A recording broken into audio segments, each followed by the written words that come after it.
നമുക്ക് ഈ ഇഫ്താർ സ്പെഷ്യൽ തരിക്കഞ്ഞി ഉണ്ടാക്കി നോക്കിയാലോ. അപ്പോൾ അതിനായിട്ട് 1 ഗ്ലാസ് പാല്, 1 ഗ്ലാസ് വെള്ളം രണ്ടും കൂടെ ചൂടാക്കാൻ വയ്ക്കാം. ഒന്ന് ചൂടായി വരുമ്പോൾ അതിലേക്ക് 2 ടേബിൾ സ്പൂൺ റവ ഇട്ട് കൊടുക്കുക. റോസ്റ്റഡ് റവയാണ്. അപ്പോൾ അതും കൂടെ ഇട്ട് കൊടുത്തിട്ട് കട്ട കെട്ടാതെ ഒന്ന് ഇളക്കി കൊടുക്കുക. 1 മിനിറ്റോളം ഇളക്കിയാൽ മതി. അതിനുശേഷം അതിലേക്ക് നമ്മൾ 3 ടീസ്പൂൺ ഷുഗർ ആഡ് ചെയ്ത് കൊടുക്കുക.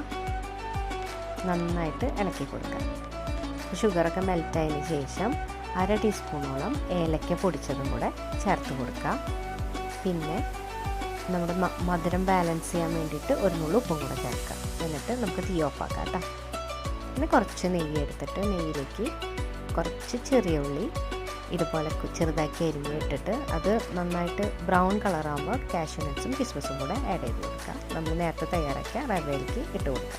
അപ്പോൾ ഇത്രയുള്ളൂ തരിക്കഞ്ഞി റെഡി ആയിട്ടുണ്ട്.